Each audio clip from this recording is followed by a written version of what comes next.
chandeliers shimmering above. It should have been a celebration. My younger brother, Brandon, was getting engaged, and the whole family looked like they belonged in some magazine spread.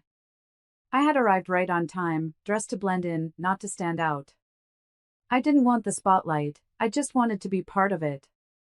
"Ladies and gentlemen," I said, raising my champagne glass and giving Brandon and his fiancée a warm smile, "I'm glad to be part of this special day." "You too." My voice cracked slightly, but I held steady. "Are perfect for each other. I wish you both all the love and happiness the world has to offer." I took a small sip and smiled. That was it. Simple, short, heartfelt. Then came my father's voice, sharp and loud. "You weren't part of this, David. We added you last minute." Laughter scattered across a few tables. I didn't laugh. My smile stayed, but my heart stung. I looked at my dad. He wasn't joking.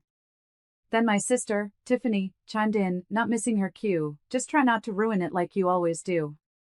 Her words slapped me harder than I expected. The room felt smaller. Eyes were watching, some amused, some awkward, others just pretending not to notice. I didn't say a word. I simply turned my head, finished the last sip of champagne, and placed the glass down gently. I walked toward the gift table. Sitting there was my envelope, a card with their names written in gold, and inside it, a $5,000 check. No one noticed me slipping it quietly into my jacket. No one asked why I was walking out the door early. And no one even remembered that I was the one who booked this entire engagement venue 6 months ago. Paid for it. Planned most of it. Even coordinated the caterer. But I guess I was still just an afterthought to them. Outside, I stood beside my car, breathing in the crisp air. Calm. Cold. Clear. I took out my phone, opened the event planning app, and scrolled to the payment profile. Every service, venue, DJ, lighting, catering, was booked under my account. My card. My money. I clicked, Cancel Payment Method. A confirmation popped up. I didn't hesitate. I clicked again, Remove Card from File. Then I made one short call to the venue manager. My voice was low but steady. "Hi, yes. I'd like to cancel the card on file for the Carter engagement tonight. Just let the staff know to pause until payment's updated." She paused, surprised. "Are you sure, sir? The event is ongoing." "I'm sure," I said, then hung up. I looked back toward the glowing hall from the parking lot, music still playing, people still smiling. But not for long. I didn't always feel like the outsider. There was a time, faint and distant, when I actually thought I mattered in our family. Growing up, I was the oldest of 3, and for a while, I believed that meant something. Responsibility. Respect. A voice. But as years passed, it became clear, being the oldest didn't mean being the favorite. It meant being the scapegoat. Brandon, my younger brother, could crash the car and somehow end up with a newer one. Tiffany could miss curfew or talk back, and it would be chalked up to just being a teenager. But me? I once got a C+ in algebra and was grounded for a month. My father told me, "If you can't even handle high school, how do you expect to survive life?" It was always like that. Nothing I did was ever good enough. I graduated early? Must have had easy classes. I landed a job right out of college? You got lucky. Even when I bought my first car with my own money, my dad shook his head and said, "You paid too much. You never think smart." But still, I kept showing up. I helped with Brandon's college move-in day. I paid for part of Tiffany's summer abroad trip when she came up short. I covered our mom's emergency dental bill last year without blinking. I was always the one stepping in quietly, never asking for thanks. And yet, they still made me feel like I was just the background character in their lives. Even the engagement party tonight, Brandon had no clue I was the one who reserved that beautiful lakeside hall. He just thought Dad did it. Of course. Dad took the credit, like he always did. And when I confronted him about it last week, he simply said, "No one cares who pays for what, David. Just be there and behave. Be there and behave." That was my role.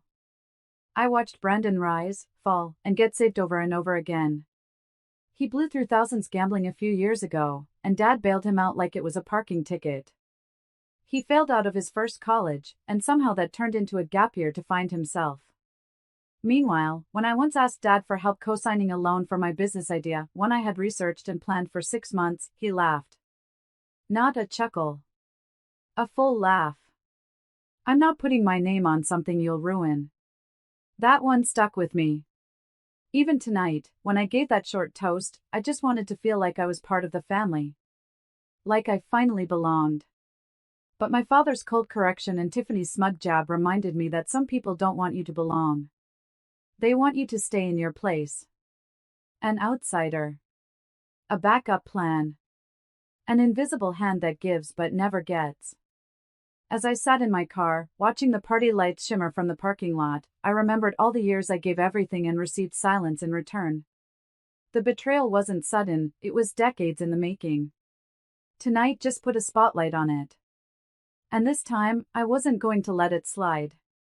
They all left me out of their story, so now, I was going to take back the pen. The week before the engagement party, I was exhausted. Not physically, but emotionally. I had been juggling work, finalizing payments for the venue, confirming the catering menu, and even calling in a favor from a DJ I knew from college, all just to make sure Brandon's special day went off without a hitch. I didn't do it for applause. I didn't even do it for him, really. I did it because deep down, I still held on to this naive hope that maybe, if I kept showing up, kept being useful, my family might finally see me as something more than a shadow. The venue? I booked it 6 months in advance. I used my own credit card and never asked to be paid back. The deposit alone was nearly $5,000. When the venue manager sent me the confirmation, I felt a tinge of pride. This was going to be a beautiful evening. An evening that I had quietly built from the ground up. I imagined Brandon thanking me with a pat on the back, or maybe Dad looking at me, just once, with pride in his eyes. But none of that happened.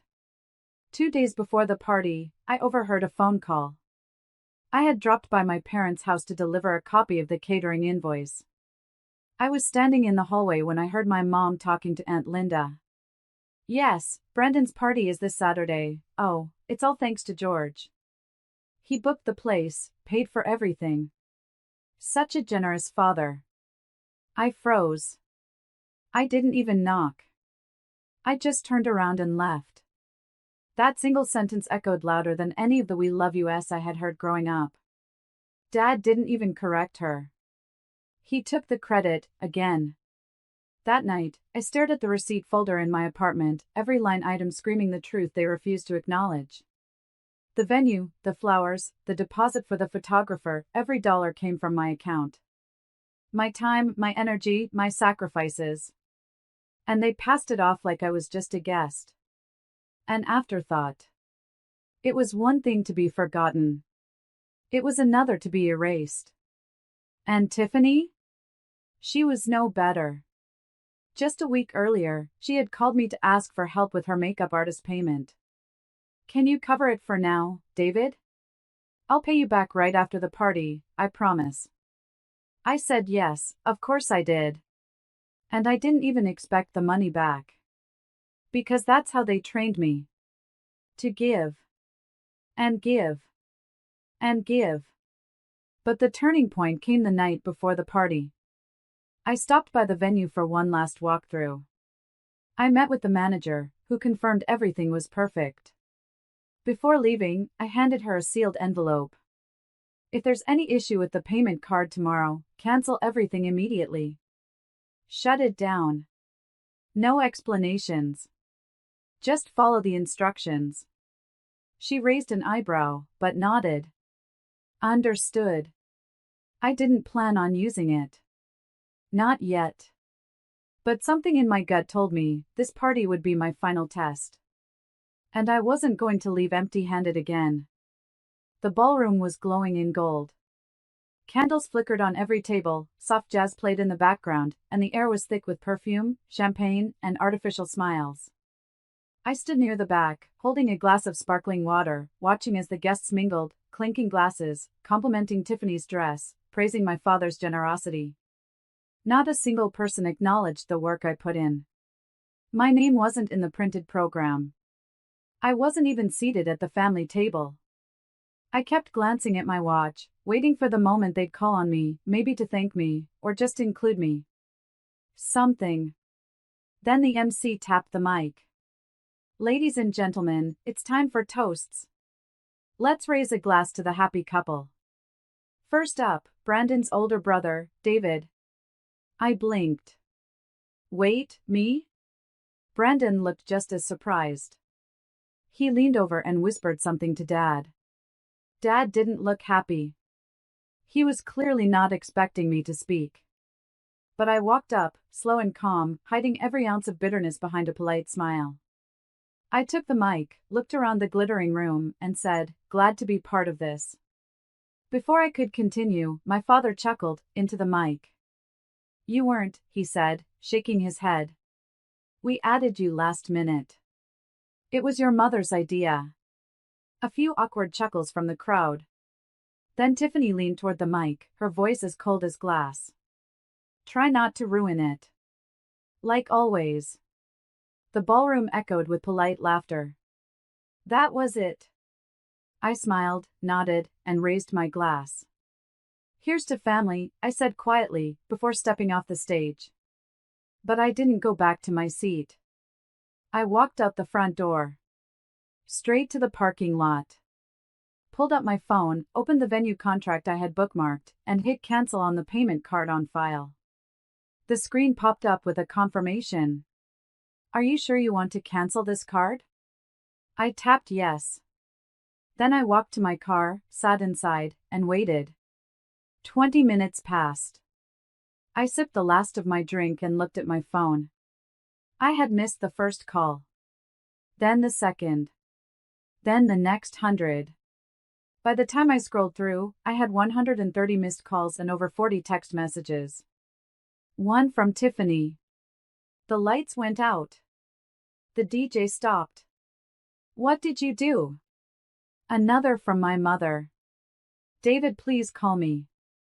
The venue says payment failed." And finally, one from my father. No words. Just a voicemail. I played it on speaker. "David. You little. I don't know what you did, but you better fix it. Right now." I didn't reply. I just sat there. Silent. Watching as the ballroom lights shut down. The music faded. The guests spilled out into the parking lot, confused, whispering. One by one, I saw them call me. Desperate. Frantic. For the first time in years, they needed me. And I wasn't going to lift a finger. Not anymore. Back in my car, I watched it all unravel like a silent movie. The once elegant venue now looked like a scene from a disaster film. Guests stood outside in their formal clothes, fanning themselves in the summer heat. The ballroom lights were out. The DJ booth was silent. Waitstaff were wheeling away untouched trays of food. Inside my pocket, my phone kept vibrating. I turned it on Do Not Disturb. Let them panic. About 15 minutes later, Tiffany stormed out of the building in her high heels, her perfectly styled hair already frizzing from the humidity. She was screaming at someone on the phone, tears ruining her makeup. Then came my father. Red-faced. Jaw tight. He kicked a trash can so hard it rolled into the hedges. My mother followed, quieter than the rest. Her eyes scanned the parking lot like she was looking for me. And I knew exactly why. She was the only one who remembered what I meant when I said I handled everything. She knew. Brandon tried to calm everyone down, but he looked more like a groomsman in panic than a groom-to-be. He was on the phone with the venue manager, waving his hands, yelling about backup payments and what the hell happened. I almost felt sorry for him. Almost. But then I remembered his toast from earlier, when he praised our father for funding everything, like I hadn't been the one who paid the initial deposit, set up the autopay, and handled the venue paperwork. They had erased me from my own efforts. So I erased myself from the bill. It was poetic, really. The venue sent a team member to the front to make an announcement. We apologize for the inconvenience, but due to a payment failure and breach of contract, we are unable to continue hosting this evening's event. Please make arrangements to vacate the premises. Gasps followed. Some people cursed. A few guests started heading to their cars, confused and disappointed. One woman loudly whispered, "What kind of family throws an engagement party they can't even pay for?" That stung. My dad heard it. His head snapped in her direction. He looked embarrassed, enraged, and helpless all at once. Now he understood what it meant to be humiliated in front of a crowd. Tiffany came back inside, trying to salvage whatever dignity she had left, but the DJ was already packing up. The florist was collecting centerpieces. The power had been turned off completely. Even the emergency lights had gone dim. They tried to offer cash, plead with staff, but it was too late. Everything was prepaid. By me. And now it wasn't. The venue followed protocol. Without an active card, the contract was void. No lights. No staff. No music. It was over. As I sat in my car, engine idling, I thought about everything that had led up to this moment. Years of being overlooked, spoken over, treated like a placeholder in my own family. And finally, I had flipped the script. They had their night ruined. But I had my power back. Suddenly, there was a knock on my window. My mother. She looked worn. Her voice was soft. "David, please. Come inside. Let's talk." I rolled the window down halfway. "Now you want me involved?" She opened her mouth to say something but closed it again. Her eyes watered. "I'm sorry," she whispered. But it wasn't enough. Not tonight. I put the car in drive and pulled away. For the first time ever, I left them behind. By the time I got home, my phone had over 100 missed calls and almost as many texts. Tiffany had left 6 voicemails, each one angrier than the last. At first, she screamed, "How could you do this to your own brother? You ruined everything." Then, her tone shifted to guilt. "Brandon didn't do anything to you. This was supposed to be our night." And finally, the fake kindness came in. "If you wanted to be part of the family again, you didn't have to sabotage us." I didn't respond to any of them. They wanted me to feel bad. But for the first time in years, I didn't feel like the problem.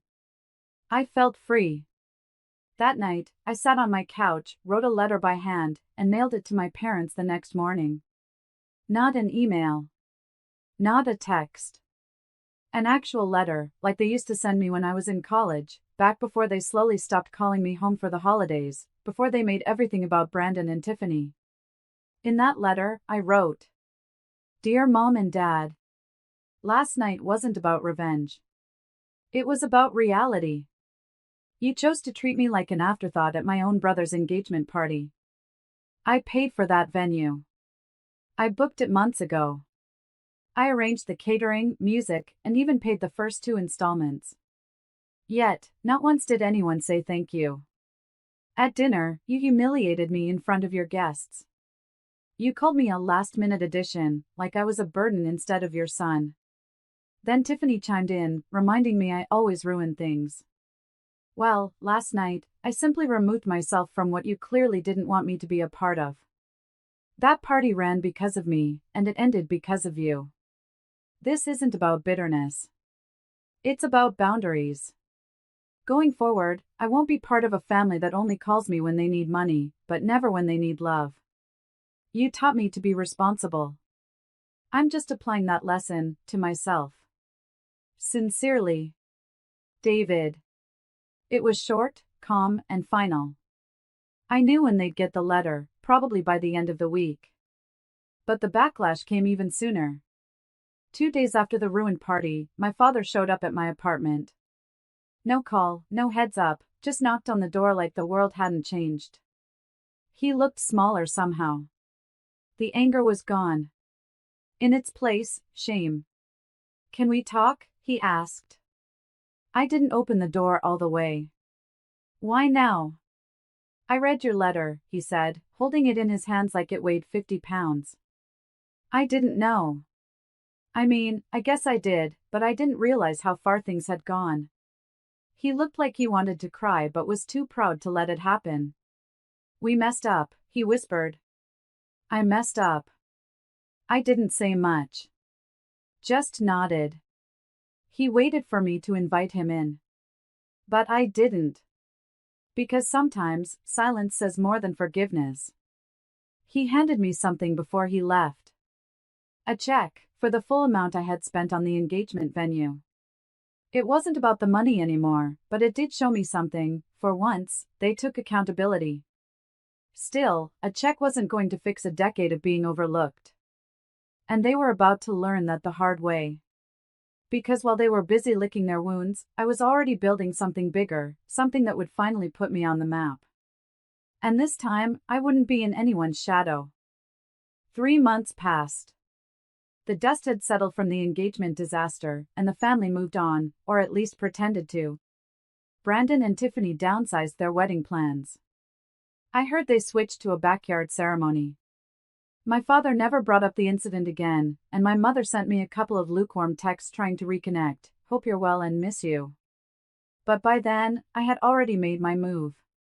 You see, while they were trying to cover their embarrassment, I was pouring every ounce of my energy into something they never saw coming, my startup. What began as a small logistics software company had suddenly exploded in growth after a viral case study on LinkedIn. We'd landed 3 big contracts, and suddenly, my inbox was full of investors asking for meetings. One of those contracts? It just happened to be with the event venue company where Brandon and Tiffany's engagement had fallen apart. The owner remembered me. "You're the guy who shut the lights off, huh?" he laughed during our first Zoom call. I smiled.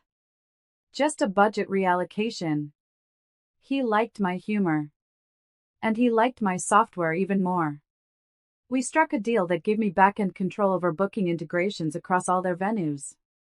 It was a small part of their tech stack, but an important one. And with that, I now had leverage over one of the most sought-after wedding chains in the state. I didn't plan on using it until I saw the wedding announcement online. Brandon and Tiffany had rebooked their wedding at the very same venue I now had back-end access to. I thought about letting it slide. Really, I did.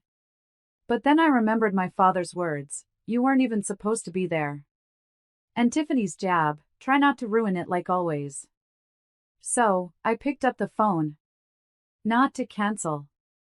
Not to sabotage. I simply asked the venue owner, "Mind letting me handle the billing and scheduling on this one?" Personal connection. He agreed, chuckling, "Just don't shut off the lights again." I didn't need to. Instead, I quietly downgraded their package, swapped out the premium lighting for basic. Reassigned their catering slot to a different client. And, my favorite part, I reprogrammed the booking system to play the wrong first dance song at the reception. Petty? Maybe. But poetic? Absolutely. But the real play was something they didn't find out about until the night before the wedding. I sent an envelope to Brandon's hotel room. Inside was a single sheet of paper. A contract. It read, "In case you're wondering who's managing your big day behind the scenes, it's the brother you forgot to thank. Don't worry. Everything will run just fine. But this time, you'll remember who made it happen. Congratulations. David." The next morning, Tiffany looked like she'd seen a ghost. Brandon kept trying to smile, but it was clear he felt exposed. My parents looked uncomfortable the whole time, glancing around like they were waiting for something to fall apart again. Nothing did. Not really. The lights stayed on. The music played, just not the way they planned. The food arrived, just not on time. It was a wedding. But it wasn't perfect. And that imperfection? It had my fingerprints all over it. No one said a word. But for once, they all knew exactly who I was and what I was capable of. And that power? That felt better than any toast or thank you ever could. A week after the wedding, I got a call from my father. Not a text. Not a group message. A direct call. He didn't even bother with small talk. "I don't know what game you're playing," he said, his voice sharp but shaky. I leaned back in my chair, smiling. "No game. Just business. You taught me that, remember?" There was a long pause. "You embarrassed the family." Again. "Did I?" I asked calmly. Because from where I stood, I just made sure the day went off without a hitch. I even took care of the bills. Silence. Then he muttered, "You think you're better than us now?" "No, Dad," I said. "I don't think I'm better. I know I don't belong in a family that only remembers me when it's convenient. I gave you my time, my money, my loyalty, and in return, I got ignored, mocked, and used." Another pause. Longer this time. And then came the words I never thought I'd hear from him. "I was wrong. That's it." No apology. No emotion. Just an admittance wrapped in ego. But that was enough. "Good," I said, standing by the window of my downtown apartment, watching the city buzz beneath me. "Because I'm not coming back." I hung up. That night, I opened a bottle of champagne. Not for revenge. Not for celebration. For closure. For finally being free. Brandon's wedding photos showed forced smiles. Tiffany's perfect day had been laced with subtle chaos. My parents had aged 10 years in a weekend. But me? I felt lighter than I had in a decade. No more waiting to be included. No more proving my worth to people who never saw it. I had finally taken back the power they stripped from me at every. And I did it not by yelling, but by making moves they never saw coming. As I sipped from my glass, the city lights reflected in the windows like stars. I didn't need their seat at the table anymore. I had built my own,